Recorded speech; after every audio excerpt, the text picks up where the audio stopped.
nay Cindy muốn làm một cái live design with a hybrid gel system. Cái này rất là dễ làm. So em muốn cho mọi người biết cái step by step Cindy làm cái design này. So before Cindy bắt đầu, Cindy sẽ hỏi mọi người share cái video này dùng cho Cindy ha. Okay, let me also share this too. Yes, hi everybody. How are you guys doing tonight? Cindy, I am going to be doing a beautiful design like this. If everybody can see that. I'm going to zoom in just a little bit. Cái design này Cindy dùng mấy cái sản phẩm mới. So I want to show you guys how I did this encapsulation and also this marble design. And this thumb here, I did both. I used the net and I used the marble gel.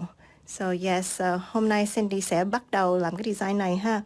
Trước sau Cindy bắt đầu, I'm going to show you guys a little bit about the product. Cái sản phẩm này kêu là Tap Hybrid Gel. Bây giờ hàng đài mình có 3 cái collection. So this first collection I want to show you is from our Bridal Bliss. It's a really beautiful collection because it has a little bit of glitter in each of the hybrid gel. You see that? So each of the hybrid, they come in a tube. So mỗi cái màu nó sẽ đi theo cái tube này. Cái này là dễ cho mình xài tại vì mình squeeze ra đó. And then mình cắt ra mình xài liền. So cái này mình không có cần chọn với cái liquid khác. So that's also why I really like this product too, because it is very easy to use. It's already pre-formulated in tubes like this, and the colors come out very nice. So this collection is from our French collection that we have. It has 8 different colors. One of the color is clear. Cái màu mình xài nhiều nhất là màu clear. So bây giờ mình có hai cái hose, hai cái size. So in the kit that you guys purchase has the 30 ml smaller size, but then if to refill, I recommend that you get the larger size because you do use a lot of the clear. Okay, so that was our French collection. So our third collection that we have, this is called the Neon Glow collection. So cái màu này là nó sẽ tối nó sẽ sáng ha, like neon glow. That's why we call this the Neon Glow collection, because it does glow in the dark. And the color very cute. You can almost use this one to do like the jelly nails too. Yeah, so for those of you that are watching, if you guys never seen me do live before, normally I like to do my live in Vietnamese and in English. So Cindy sẽ hỏi là mọi người muốn comment vô hôm nay đó, comment tiếng Mỹ cho Cindy ha, để cho Cindy đọc, because I can't really read Vietnamese. So for those of you that can comment in English, I will try to read your comment and also show you the step by step. Okay, so let's get started, okay? Yeah, so bây giờ Cindy sẽ bắt đầu ha. Mẫu cái Cindy mới tháo da móng của cổ, nhưng mà em không có ngâm nhiều đâu. Em rũ da hết cái móng cũ. So she didn't have hybrid before, she had acrylic, so I did have to take off the acrylic and soak her nails just a little bit. But as you can see, if you don't peel off the nails, then the natural nail bed still looks very healthy. So that's what you want to make sure to do. But before we get started, we have to prep the nail bed. So trước sau Cindy bắt đầu, em sẽ prep cái nail thiệt của cổ ha. So bây giờ em có một cái cuticle pusher. Trong cái set French pink and white thì mình có đi theo cái pusher này. So this pusher is made with stone on one end and the other side is silicone. And what I'm doing right now is I'm just pushing up the cuticles just a little bit. Mọi người có thấy không? Em push lên cái da khô của cổ just to expose a little bit more of the nail bed. So mình push sơ sơ thôi. Cái stone pusher này mình muốn xài cho manicure bình thường hay cho manicure cũng được nữa, because it phụ cho mình push lên cái da khô. Especially if your client doesn't like the drill, then you can use just a manual stone pusher. It's just about enough to expose a little bit more of the nail bed. Yes, hello everybody who's watching. Thank you so much. I know tonight's a little bit later than normal. Thường thường Cindy thích đi live khoảng 1 giờ tới 2 giờ. So hôm nay tối chút xíu ha. Đã bận rộn quá. I hope everybody had a good day in the salon so far. Bây giờ Cindy ở Florida, so the time right now is about 7:15, 7:20. So most of you guys are probably just getting off work soon. For those of you in the West Coast, I know you're still 3 hours ahead of us. Oh no, we are ahead of you 3 hours, so you still have more daylight. Yeah, so bây giờ Cindy cho mọi người thấy em push lên cái cuticle with the stone pusher. Nhiều cái da khô sẽ phủi da. You see that? So this is a really good tool to use even if you're just doing like a basic manicure. Okay, so after mình dụ cái cuticle xong em sẽ dụ cái nail bed sơ sơ thôi để cho mình gắn tip ha. So next I'm gonna use a sanding band. And you want to use a medium sanding band. So mình xài cái độ medium. Phải mình xài fine thì nó rất là mạnh, nó không có được tốt cho cái gel của mình. So you want to use a medium. That way it can remove a little bit of the shine off the natural nail bed and give you some gradients on the nail so that when we add the nail tip, it's going to stick really good. Okay, so just do the tip for now because we're going to add the extension. Xin đi dũa chỗ đi thôi tại chút xíu em sẽ gắn móng. Lát em sẽ dũa hết cái móng thiệt với cái móng giả luôn. So for now we're just going to take a little bit of the shine off the nail tip. A little bit towards the free edge.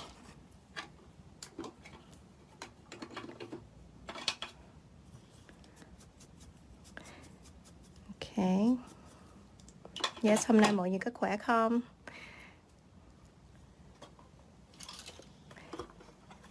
So em sẽ gắn cái tip này kêu là stiletto tip. So em sẽ xài cái 1 second glue. Phải mọi người chưa có xài cái này đó, em rất là recommend cái 1 second glue. This is a very, very good nail glue. It's so strong and it dries so fast. So it's literally like 1 second and it stays on good. Okay, so my technique on how I like to put on the nail tips too. You see my tweezers? I know I had them somewhere. Oh, here they are. Cindy, thích lấy cái tweezer này, cái này là eyelash tweezer. So what I like to do with this is I like to go on both sides and kind of just squeeze the two sides a little bit to hold down the two ends. And that helps so that nail tip can stay really straight. So một lần nữa em sẽ bỏ chút xíu keo trên giữa. And then em lấy cái tweezer này là mình xài cho eyelash extension đó. Nó có cái độ cong. And then hai bên cong thì em sẽ bóp nó hai bên để cho nó ôm vô. I like doing that too. Như vậy lúc chút xíu mình dũa đó thì nó không có bị phồng lên. You see that? That helps on both sides.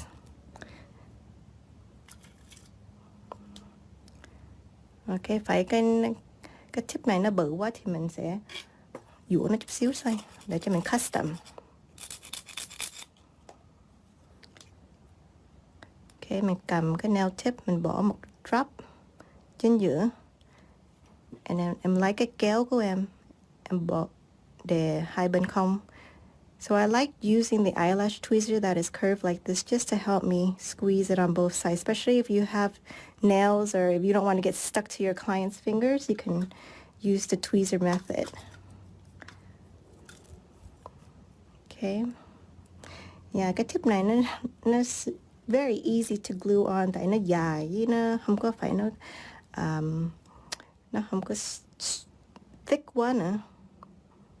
So it's just like the perfect size for us to put on the nails. Okay, để em zoom ra chút xíu. So again, if you guys have any questions or any comment, you can help me comment in English tonight so I can read the comment.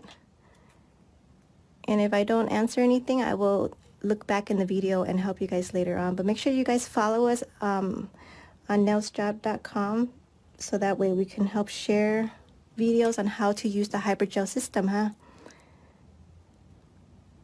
Mọi người follow dùm cho Cindy để em mỗi tuần có cái video làm step by step design với hydrogel. Okay, so bây giờ mình gắn xong rồi. Mình sẽ cắt bớt cái shape. So I'm going to still keep the stiletto, but I'm going to shorten it just a little bit, so we just have to cut on both sides.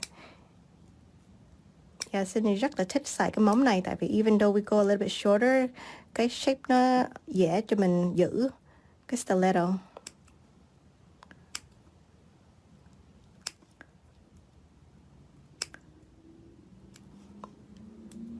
Okay, để em coi bên này. Let me see this side. Make sure the thumb is the same size.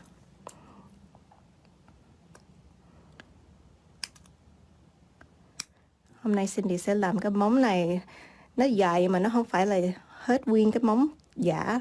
So still a little bit longer. A lot of people ask, how much would you charge for just the length like this? I would go minimum 75 just for the length, and we still haven't calculated the technique yet. So trong tiệm á, là nào khách đòi cái móng dài như vậy đó thì mình phải start cái giá là 75 đồng trở lên ha mọi người. Even with hybrid gel. Tại vì hybrid gel nó không có khác biệt giống acrylic. Nên là mình làm á, cái technique cũng giống nhau thôi. Cái sản phẩm nó khác thôi. Okay, so I'm just gonna shape it a little bit. Không cần shape nó nhiều tại vì cái tip này nó ôm hai bên cho mình rồi.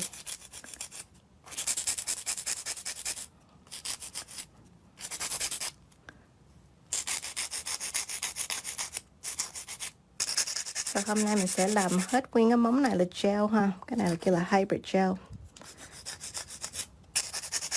Lát Cindy xong cái video em sẽ bỏ hết cái link cho mọi người ha. Okay, so next bây giờ mình sẽ phủi cái độ shine. I'm gonna continue to use my medium sanding band and remove all the shine off the nail. So mình sẽ nhớ là mình phải dũa cho nó thật kỹ, especially like around the cuticle area. You don't want to leave any glue or any dry skin around this area. Chải cái máy cho nó nhẹ thôi ha. Hai bên cong này là phải nó dính glue á, thì mình sẽ dũa nó ra. Because gel is very funny. Nào gel mình bỏ gel lên á, phải cái nail bed của mình nó còn có dính khô, da khô ha, nó dính keo thì nó không có sẽ dính chắc cho mình đâu, nó sẽ bị hở. That's why you do want to take your time and make sure that you remove all of that extra.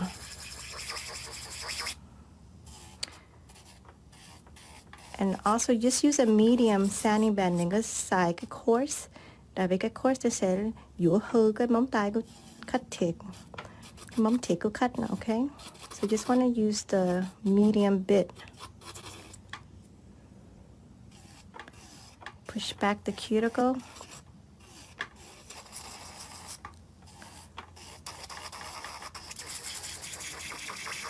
Bác Cindy sẽ đi step by step để mình biết xài cái sản phẩm hybrid gel. So a lot of people ask me, like, do you have to use bonder or primer? You don't have to use anything extra, okay? I'm going to show you all the products that you need to use with a hybrid gel system. And it's a pretty easy system tại vì mình có base, top với cái hybrid thôi. So we don't have to use a lot of different things to go with it.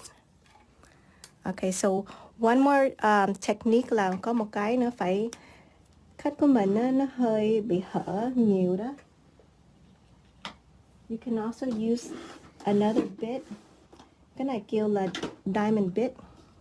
So if your customer have a hard time with the hybrid around the cuticle area and they always seem to lift, we can also use the diamond bit because this is not too strong, but it's also good to help you push up the skin. So if your client have a lot of dry skin and it's hard for you to clean it up, go ahead and use cái diamond bit này. Cái này sẽ phụ cho mình dũa thêm cái da khô để chút xíu mình làm cái hybrid nó không có bị ảnh hưởng cái gì hết. So you want to just use a diamond bit only around the cuticle so you can push up a little bit more. Cindy không có xài cái diamond bit nào on hết cái khách của em, just on the clients that have extra cuticle.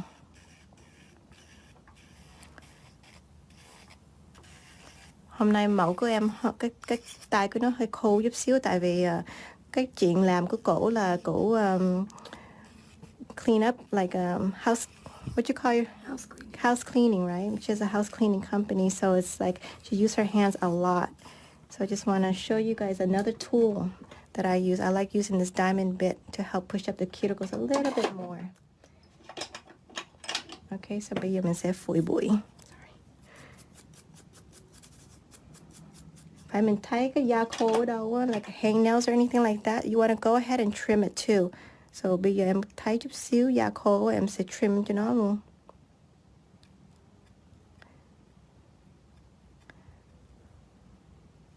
Sorry ha mọi người, phải Cindy không có nói tiếng Việt rành đó.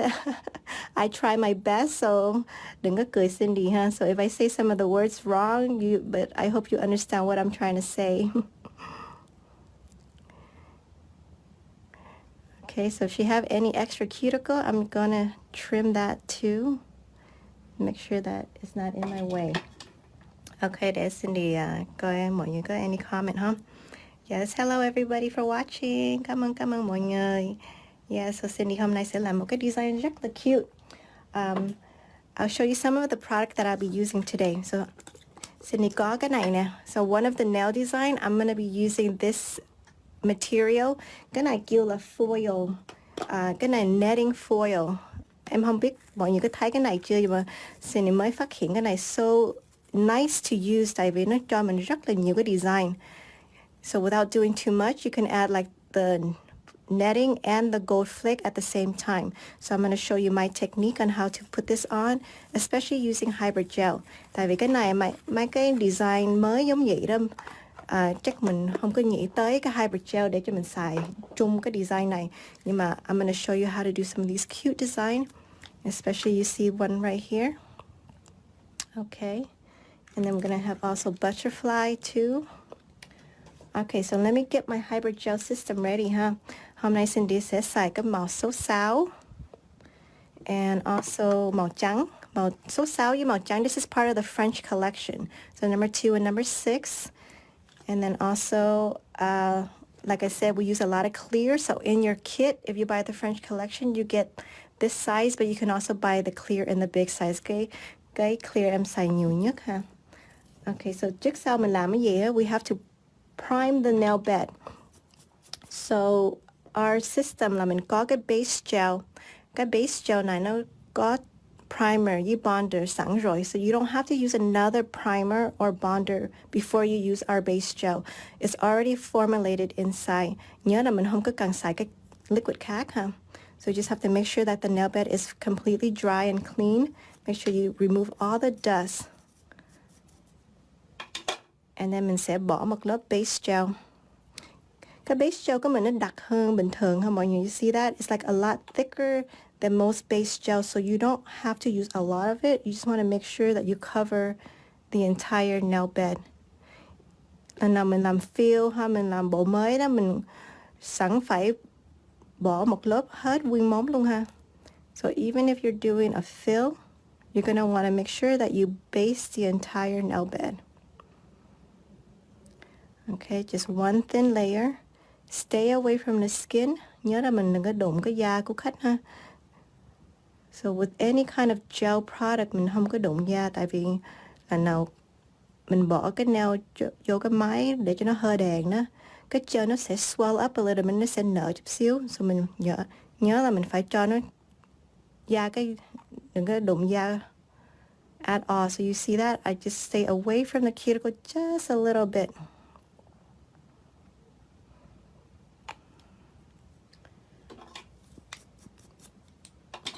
Let me zoom in this one. Okay.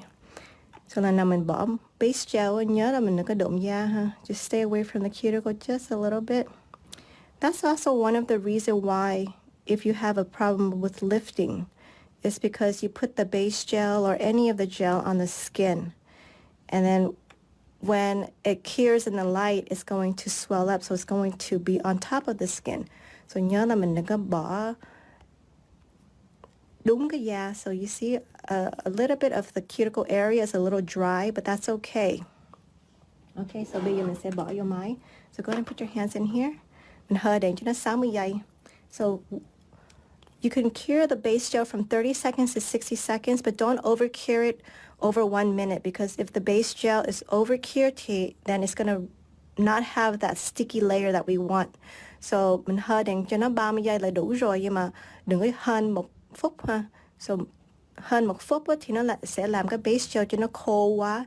Phải nó khô quá đó thì cái hybrid nó không có dính theo phải nó vậy đó thì mình để một lớp base gel nữa. So you could reapply the base gel if you feel like the hybrid will not stick to the nail bed. So I tell my students that all the time. If you have a problem with a hybrid not sticking at this point, it's because the base gel is cured too much. Okay, so em sẽ set up cái alcohol solution. So what you need to prepare next is the alcohol solution. So this one comes with the kit, but it's just our jar that we use for alcohol. And the alcohol solution we'll be using is going to be 70%. So nhớ là mình xài cái độ 70% là đủ rồi ha, for the alcohol solution. Cái này mình mua ở đâu cũng được hết. So em sẽ đổ vô chút xíu. And then I'll just put that to the side. Em sẽ bắt đầu xài số 6. So a couple of her nails is solid. So lần nào em làm một màu thôi đó, em thích bỏ lên cái hybrid gel from the tube. If I know I'm just going to do one color, this is the easiest thing to do, is to just take it from the tube and squeeze it onto the nail. And then you kind of know exactly how much you need too. Tại vì cái này nó không có chảy đó, em không có sợ là nó bị tùm lum tùm la. So I just go ahead and put it on a couple nails that I know I'm going to work with. Let me zoom ra chút xíu. And em lấy cái cọ hybrid gel. And then you want to get your brush ready. This is just a regular alcohol solution. Tại vì cái hybrid này nó không có làm khó cho mình nữa. Em không có xài cái giấy tờ mà bự quá nữa. I just use a small little piece of paper like that. So I actually save a lot of product when I'm using hybrid. Okay, so bây giờ em sẽ bắt đầu. Em lấy cái cọ, em nhúng vô cái nước alcohol. And then from the cuticle area, I just focus really closely. Để em zoom vô ha.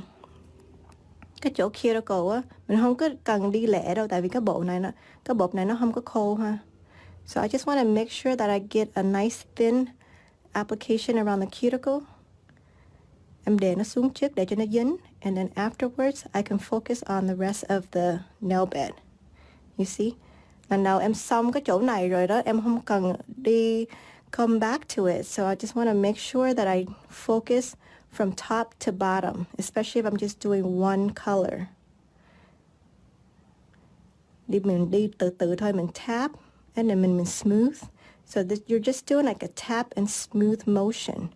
That's why we call this tap, because basically that's all you do is tap the product. And the alcohol is going to just help with the product and the brush so it doesn't stick together. Okay? See, hồi nãy em bỏ vô ở đây nhưng mà nó không có chảy nhiều. Okay, so bây giờ em sẽ bắt đầu cái chỗ cuticle trước. So around the cuticle area, again, I'm just going to tap it really thin.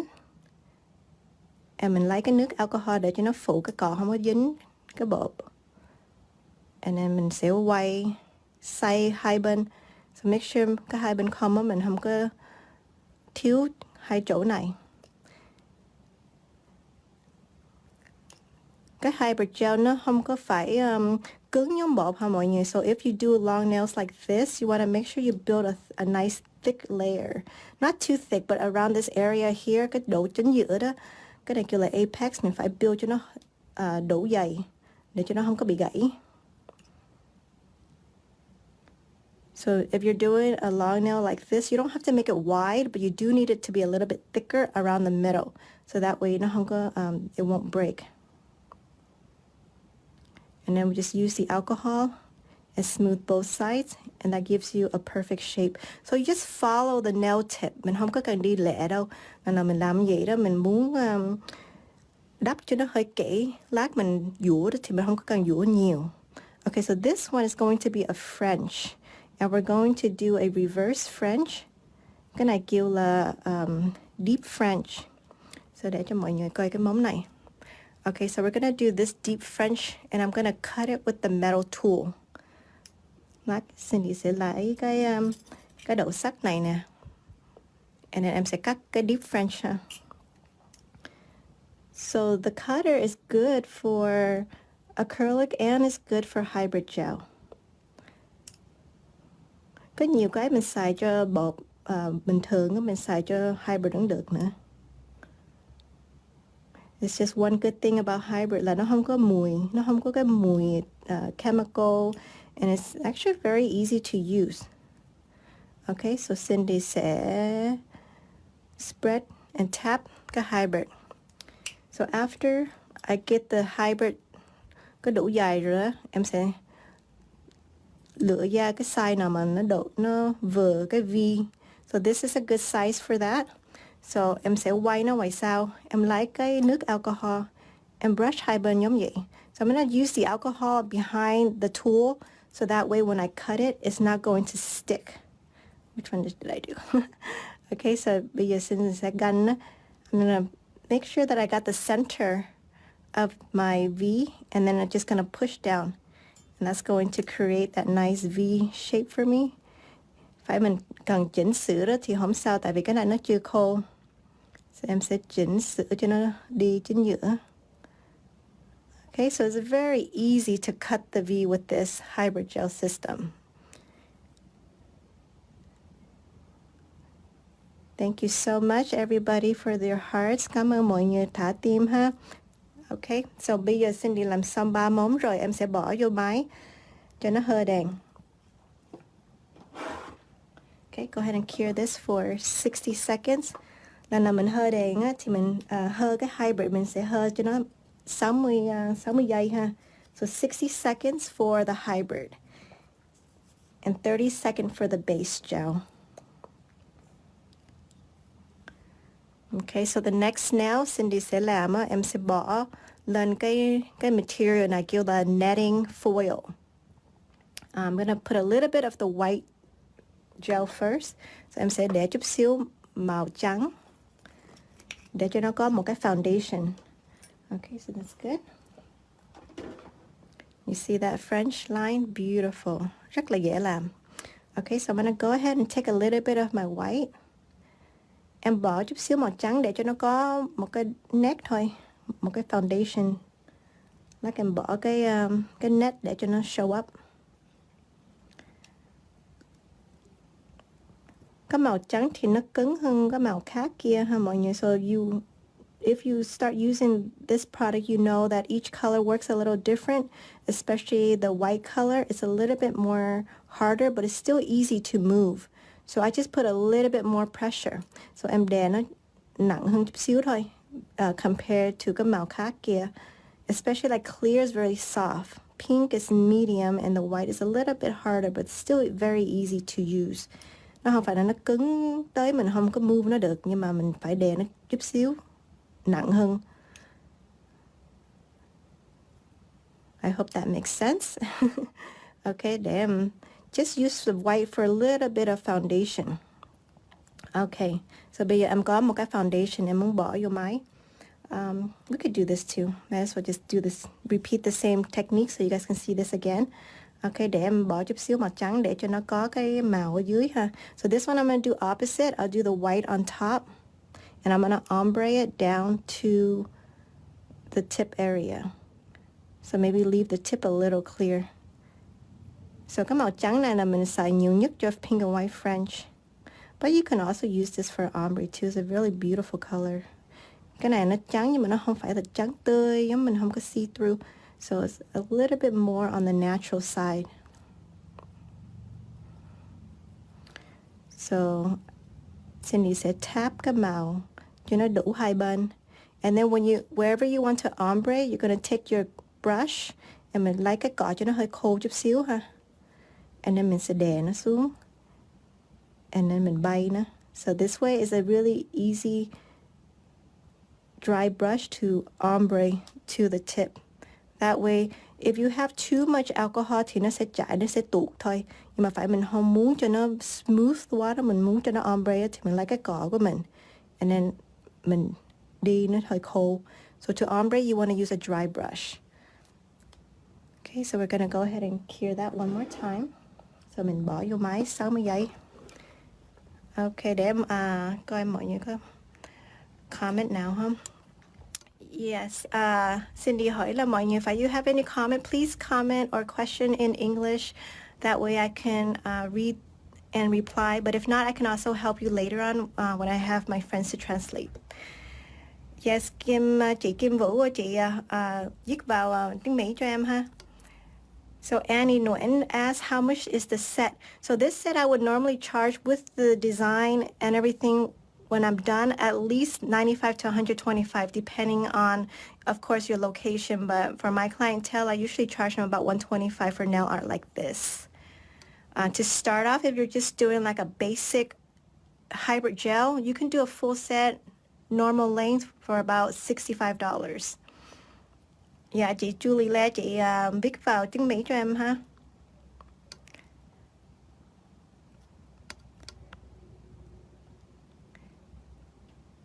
Hi, anh Rick, anh hỏi vào tiếng Mỹ cho em ha. Okay, so after you cure this for 60 seconds, the white is already dry. Cái này màu trắng nó khô rồi ha. So bây giờ em sẽ lấy cái nail art. So let me just put this in the camera. So hôm nay Cindy sẽ làm màu tím. I love all the colors, so beautiful. So, cái này mình mua xong nó dài lắm ha mọi người. So mình phải lấy cái kéo mình phải cắt nó. So you just want to cut like the length that we need and the width that we need. So not too thick. Because the nail bed is actually not too wide, so you don't want to waste too much of this product. Lần đầu tiên Cindy xài cái sản phẩm này đó. Em rất là thích luôn, mê luôn á. Okay, so this material is so cool. Cái này nó hơi dài chút xíu. So it's not like the thinnest material, but it's not very, very thick either. So Cindy muốn bỏ cái overlay giống vậy ha. So the easiest technique I'm going to show you guys is how I apply it. So trước sau mình phải lấy cái bịch ly lông giống vậy. So this is a saran wrap. So your regular like cling plastic wrap that you wrap your bowls and your food with. So cái này là rất là mỏng ha mọi người. And then em sẽ get ready cái flashlight của em nữa. So this is a LED light also. It's very useful. Nào em làm encapsulation nữa, em sẽ có cái flashlight giống vậy để cho mình phụ mình flash clear. Okay, so the easiest way I'm going to recommend this is mình lấy cái base gel của mình trước. Mình bỏ một cái layer. So you want to apply one thin layer of the base gel because everything is gel, so we're not going to use acrylic or glue or anything at this point. So the easiest way to put this on is you use your base gel and you take your material and then you have this plastic bag. So mình để lên cái base gel mình chưa có hơi đèn ha. And then em sẽ lấy cái clear wrap của em. Em sẽ cầm nó xuống. So I'm going to focus around the cuticle area first. So em sẽ bỏ cái đèn cái chỗ cuticle trước để cho nó dính. And then em sẽ bung cái tay. So remove my hands so I can focus now at the end. So I don't have to focus on the whole nail at the same time. So bây giờ em sẽ bỏ đèn trong cái chính giữa. And then all the way to the tip. So lần nào mình hơi đèn in sections đó, like một chỗ trước, một chỗ sau, như vậy nó phụ cho mình control cái material ở dưới. Because this material is a little bit stiff, so if you try to just do it all at the same time, it's kind of hard. Okay, so chỗ nào mình có dư thì mình sẽ cắt bớt. I'm going to do that technique one more time ha. Okay, so chỗ nào mà mình có dư á, so mình sẽ cắt nó. Tại chút xíu mình sẽ encapsulate với cái hybrid màu clear. So you do need a pretty good scissors to do this as well. I know I used to work with some nail tech. They use like their Crayola scissors, you know, like children's scissors. I'm like, what are you doing? Use professional tools. Okay, mọi người có thấy không? So it's really easy to put this on with that technique. Okay, để Sunny làm thêm một lần nữa ha. So em có cái material này kêu là foil netting. So I want to put it like in the corner like this. So em lấy chút xíu cái base gel. Cái này là cái base gel của tab luôn ha. Cái màu trắng thì nó khô xong rồi. And then cái base gel mình chưa có hơi đèn ha. And then em sẽ bỏ cho nó hơi xéo xéo chút xíu. So I want it kind of like sideways. And then em sẽ lấy cái plastic. Cái technique này mình xài nhiều lần cho bột nữa, nhưng mà bột thì mình không cần khô đèn, hơ đèn. Nhưng mà cái này là bằng gel phải không? So I'm gonna just cure this area first. Em cure cái ở trên trước để cho nó dính. And then after em sẽ bỏ tay, and then em sẽ ôm hai bên. You see that? Em đè nó xuống để cho nó ôm hai bên, để cho nó không có bị hở. And just cure this for a couple seconds. Không có cần hơ đèn cho nó lâu đâu. Hơ cho nó dính được rồi. And then chỗ nào mà nó bị dư thì mình sẽ cắt bớt cho nó không có bị in the way. This is a really easy technique. See, nó sẽ dính theo luôn. I love this technique. I love this material. Rất là đẹp ha. Okay, so bây giờ Cindy xong rồi. Cái chỗ này để em coi. What did I do there? So, cái móng này thì em sẽ làm cái pink and white bình thường thôi. So when you're done with this reverse French, em sẽ dũa. Em lấy cái dũa này rất là skinny. So just take a skinny file to fix the edge a little bit, to make it a little bit more sharp. Remove the dust, phủi bụi ra. Okay, so Cindy sẽ lấy cái màu trắng. Cái này là số 2. So number 2 of the French white. And I'm just gonna go ahead and squeeze it on there.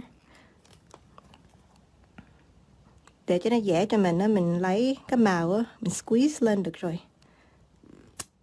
Oops, little air bubble. Phải chưa có đủ thì mình squeeze thêm nữa. Cái màu trắng em xài nhiều lắm.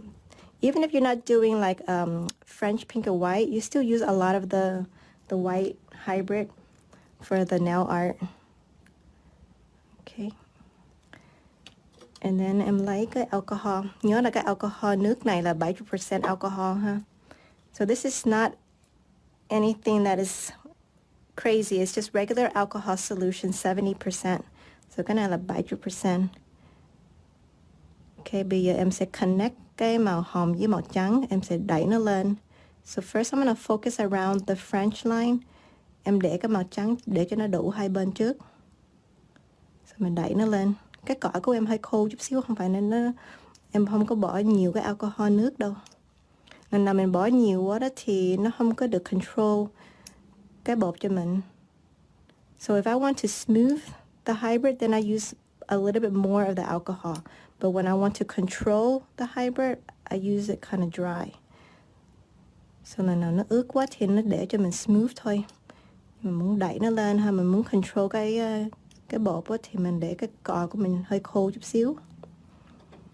Okay, so then I'm gonna control both sides now and shape it, follow the tip, and then just smooth. So anytime I want to smooth it, I use a little bit more of my alcohol solution.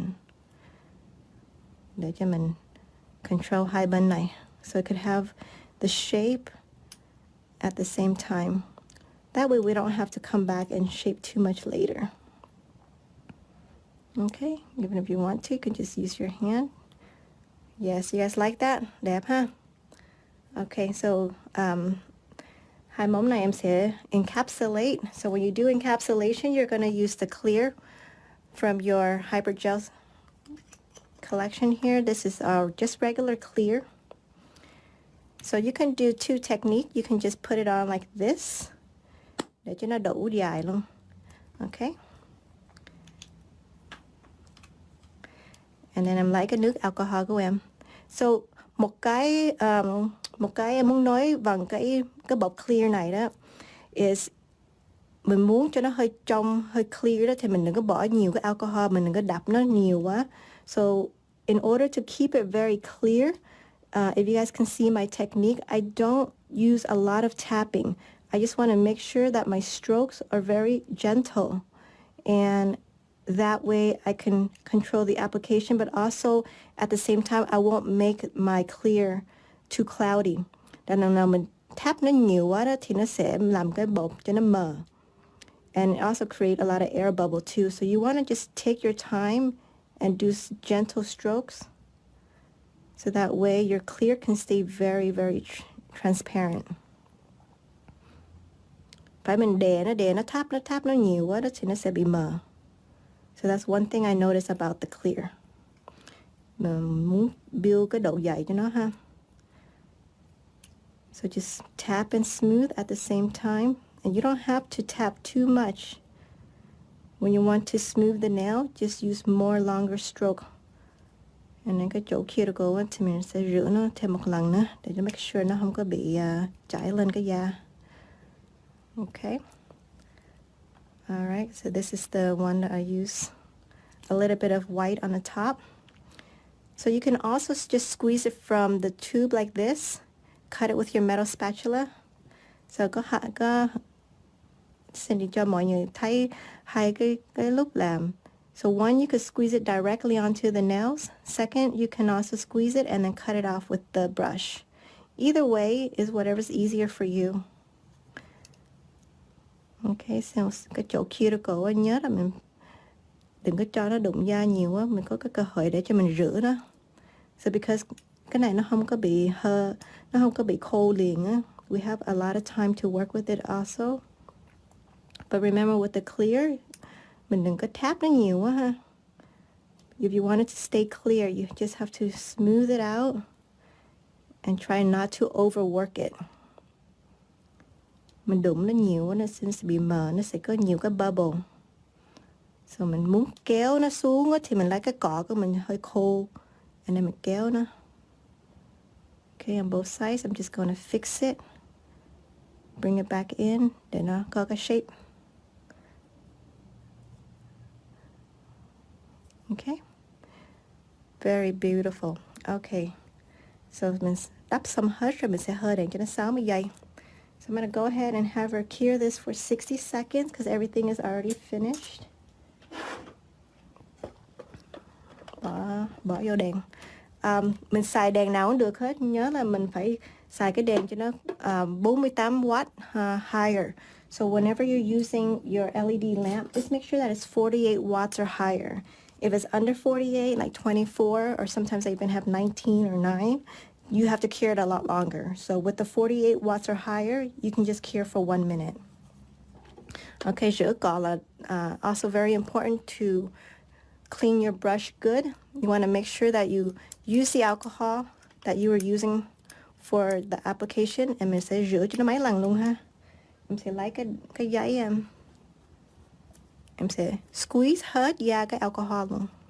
So each time you clean your brush, make sure that you clean it very good and do it a couple times.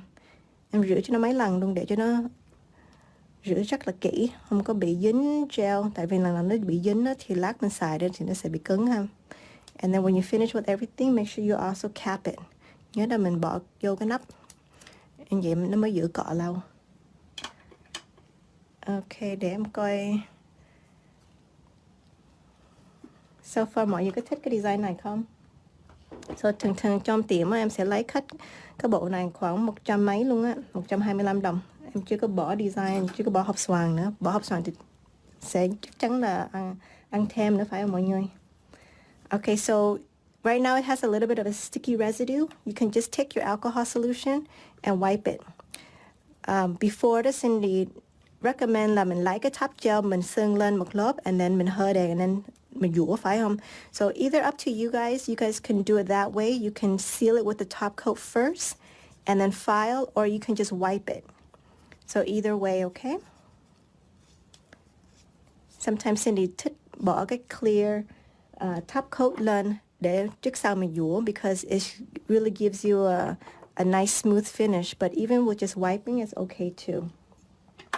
Okay, so Cindy bây giờ sẽ bắt đầu ha. Em sẽ lấy cái dũa này. Cái dũa này là 100 grit, so it's a little bit coarse, but it's actually really nice because it files very fast.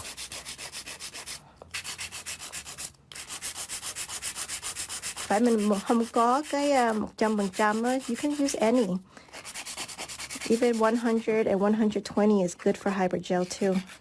It's just the more coarse, it's gonna be a lot faster. Okay, hai bên này em sẽ dũa cho nó thẳng trước. Tại vì hồi nãy em có cái cơ hội để mình đắp cho nó hơi kỹ đó. Bây giờ em không cần dũa nó nhiều. Khách của Cindy thích gì nữa đó. Mình không có cần you know, reshape the nails. Okay, I'm gonna go back a little bit.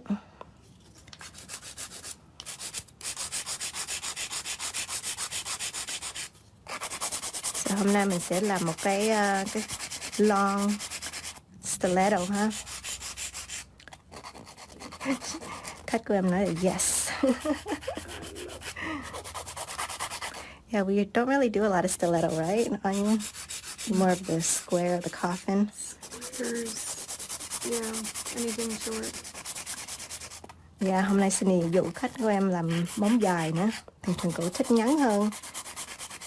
Nhưng mà em nghĩ là để em làm dài chút xíu để cho mọi người thấy cái technique với cái application. And then if you want to, you could always take my technique and make a shorter set of nails. Okay, so em sẽ dũa hai bên.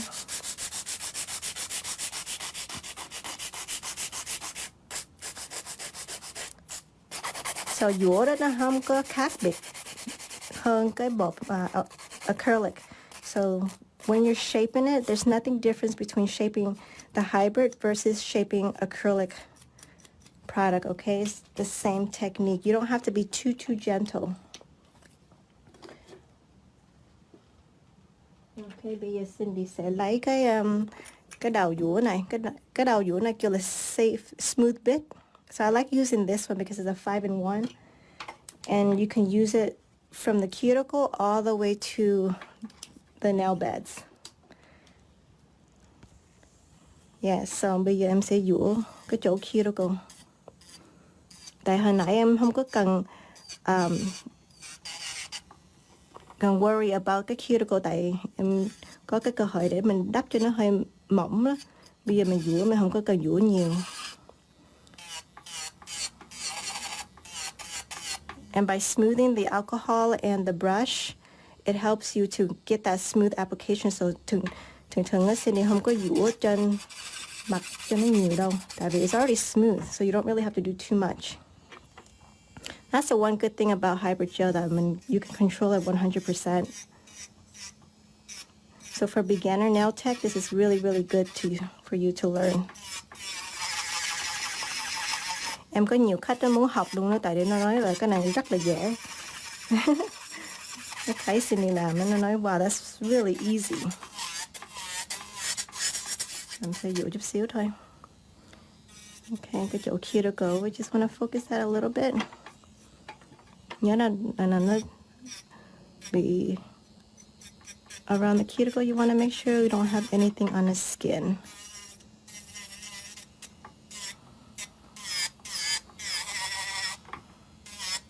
Cái máy của em chạy medium speed, không có phải lẹ quá, không phải chậm quá nữa. Tại em không muốn cho cái máy em chạy lẹ quá, tại vì cái bột này hybrid gel nó mềm hơn bột thường ha mọi người. So it's not as stiff and as strong as acrylic, so you don't need to put a lot of pressure. So you can turn up the speed on your e-file, but you don't have to put a lot of pressure on the surface, because hybrid is going to be softer than acrylic. So this is the one that we did the French cutting with the tool.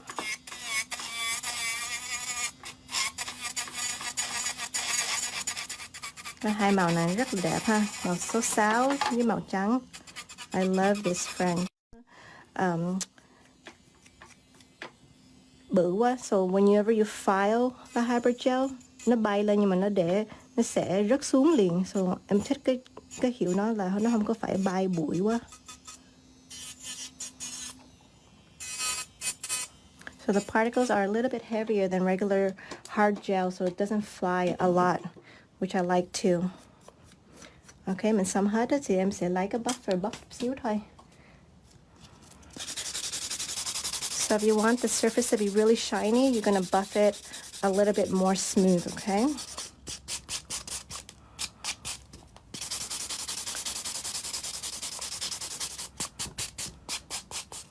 So I hope you guys try this design. It's so nice with the technique that I show you. Use the flashlight and the plastic wrap. You can do that for a lot of different nail art too, like dry flowers or, you know, any kind of paper you want to put in the nails. That's an easy way to put it onto the nails before you encapsulate it.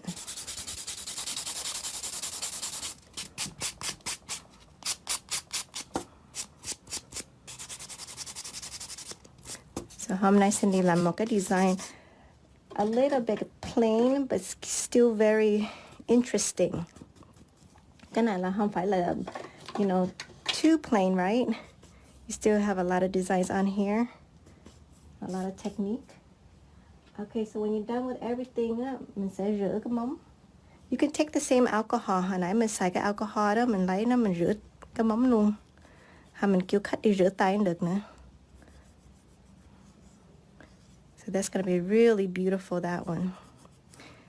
Thường em không có kêu khách đi rửa tay đâu, tại vì lần nào nó ra khỏi cái ghế mình đó, thì nó không có trở lại khoảng 5 phút luôn. 5 to 10 minutes, so I just clean their fingers for them.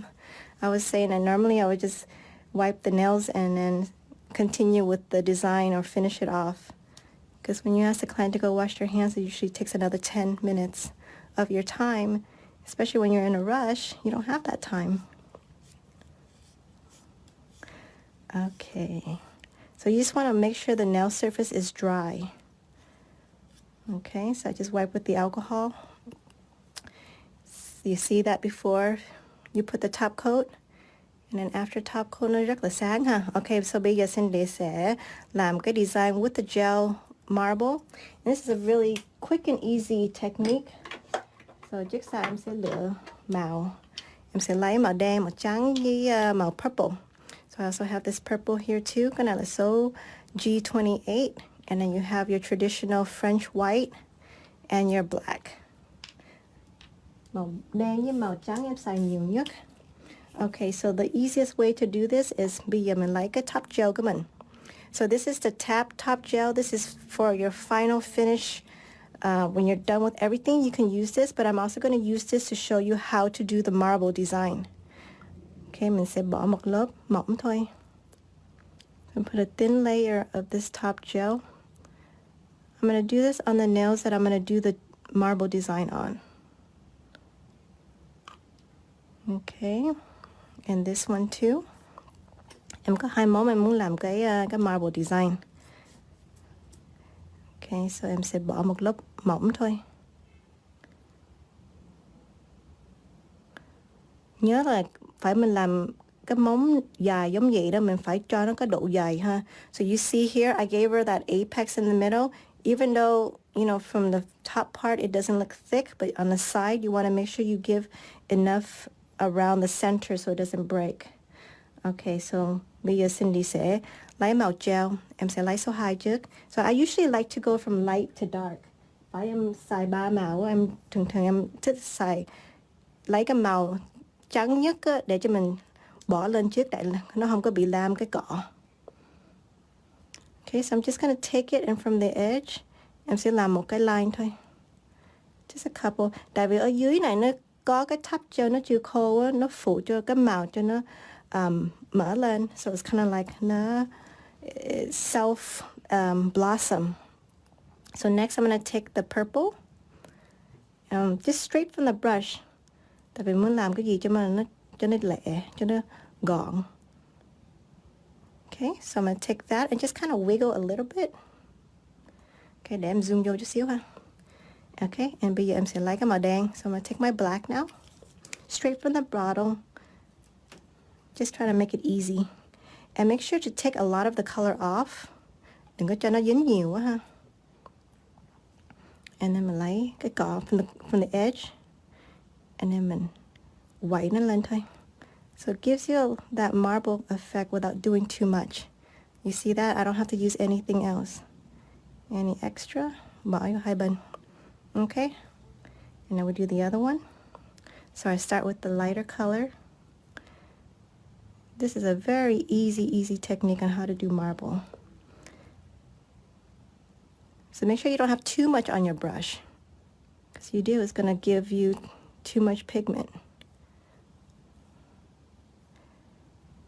And you don't have to be perfect with this either. Cái này mình làm sao cũng được hết ạ.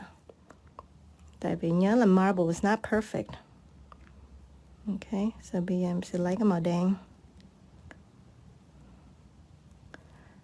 Beautiful, very easy. Tại vì ở dưới đó nó đang ướt with the top gel. So mình quét ra làm sao á, nó sẽ có cái độ design. Beautiful, right? I love that it's not perfect either. So no matter how you do this, it's gonna look good. I usually like 3 colors, 3 màu là đủ rồi. So bây giờ em cho nó flash clear chút xíu tại em muốn làm cái tâm. So if you're doing like a couple fingers, you can just flash clear with your flashlight and then do this one.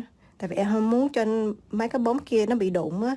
Em flash clear chút xíu and then I go ahead and do it again with this nail. So cái này là top gel. This is the clear top gel.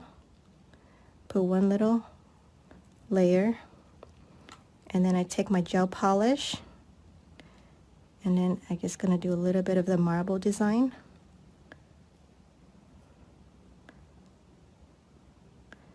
Cho nó có màu thôi.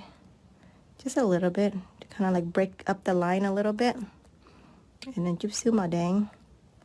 And a little bit of black. So I don't even have to use like another brush. I just take it from the bottle and just use it. Okay.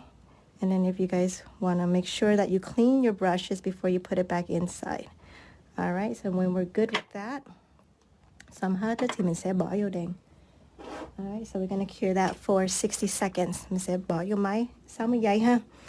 Okay, để xin đi coi ai có câu hỏi gì không. Does anybody have any questions? Yes, sorry so much that I do not know how to read Vietnamese, but if you guys ask me anything in English, I can read it for you.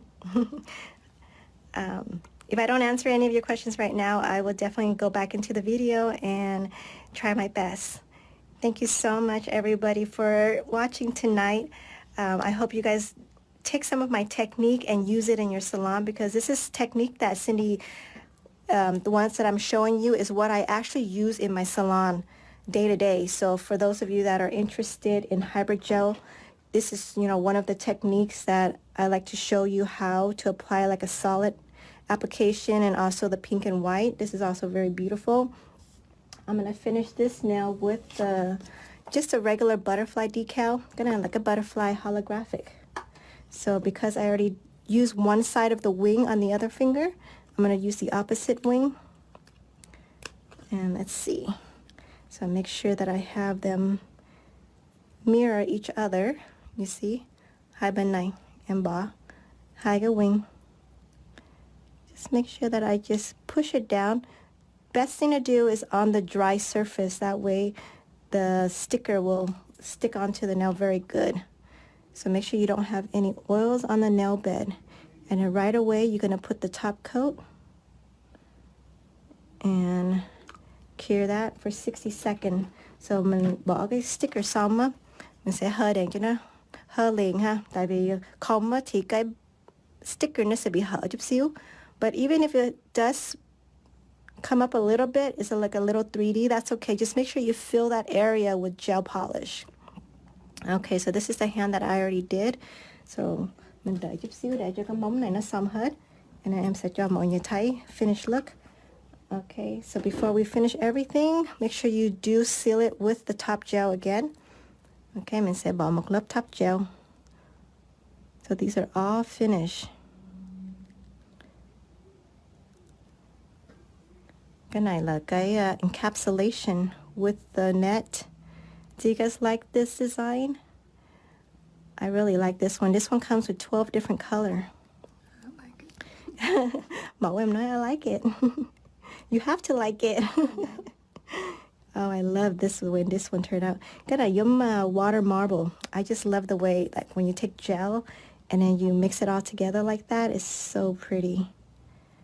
And Sydney làm marble giống vậy đó. Em mê luôn á.